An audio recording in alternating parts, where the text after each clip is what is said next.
उत्पन्न होले जीवेर परम सुख হয় আর বিবেক মরে গেলে জীবের দুঃখ হয়।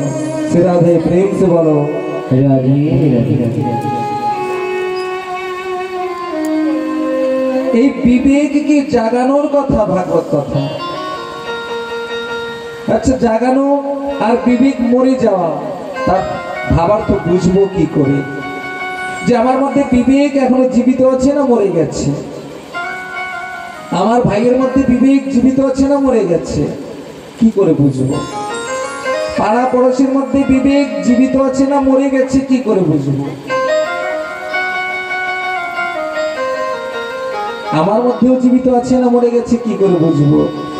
এই বিবেককে জাগানোর জন্য, যার জীবনে বিবেক মরে গেছে সেই বিবেককে জাগানোর জন্য ভাগবত কথা। আচ্ছা বিবেক মরে গেছে কি করে বুঝবো?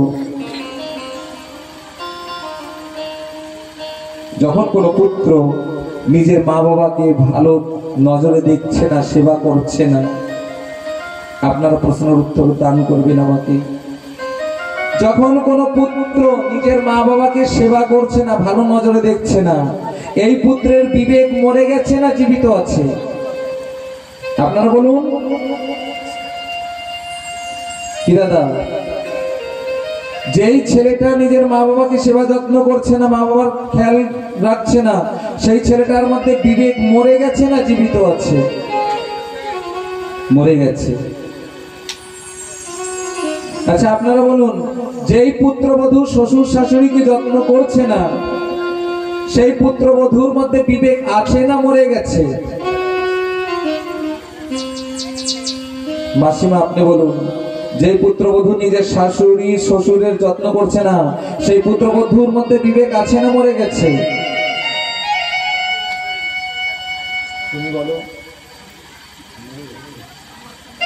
বিবেক মরে গেছে তাই তো শ্বশুর শাশুড়িকে যত্ন করছে না। ছেলেটার মধ্যে বিবেক মরে গেছে তাই তো মা বাবাকে ভালোবাসছে না। ছেলেটার মধ্যে বিবেক মরে গেছে তাই মা বাবার সৎ কথা সে মান্য করতে পারছে না, মা বাবার সৎ কথা ধরে জীবন যাপন করতে পারছে না। কেন? বিবেক মরে গেছে তাই। ভাই ভাইকে দেখতে পারছে না, কেন? বিবেক মরে গেছে তাই ভাই ভাইকে দেখতে পারছে না। আচ্ছা আমি সত্য বলছি না মিথ্যা বলছি?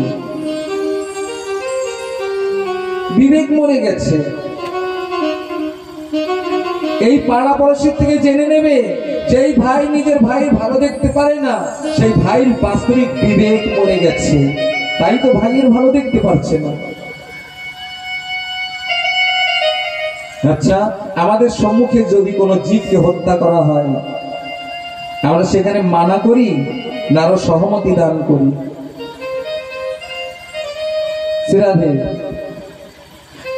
আচ্ছা আমাদের এই সন্তানকে কেউ যদি আমাদের সম্মুখে যদি মেরে ফেলতে থাকে, তাহলে আমরা কি করব? মানা করব না সহমতি দান করব? মানা করব, তাই তো? কেন মানা করব? কারণ বিবেক আছে আমাদের মধ্যে। কার জন্য? আমার ওই ছেলেটার জন্য বিবেক আছে। এই বাবা আমার ছেলেটাকে তোমরা মেরো না, কেন? বিবেক আছে। আমার ছেলেটা হয়তো ব্যথা পাচ্ছে, কষ্ট পাচ্ছে, হয়তো পাশের ছেলেটাকে মারা হচ্ছে।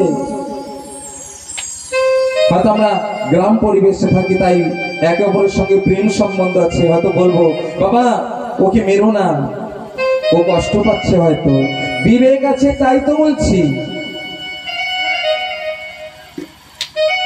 যত সময় আমাদের মধ্যে বিবেক আছে না, আমরা ওই জীবকে কষ্ট দেই না। যত সময় বিবেক আছে আমাদের মধ্যে জীবিত আছে, আর মানুষের মধ্যে বিবেক সদা সর্বদা জীবিত থাকে।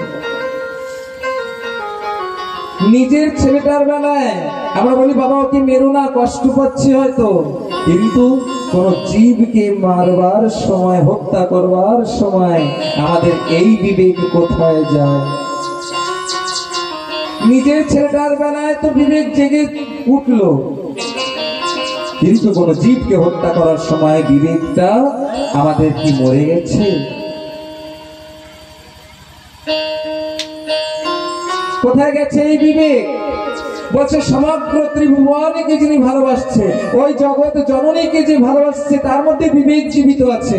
ওই বিশ্ব জননী মায়ের সন্তান চরাচর জগতের সমস্ত কীট পতঙ্গ তরুলতা সকলেই ওই মাকে তো ভালোবাসা শিখেছি বিবেকের কারণে, কিন্তু ওই বিশ্ব জননীর সন্তানদের ভালোবাসা শিখলাম না, কারণ আমাদের বিবেক মরে গেছে। তাই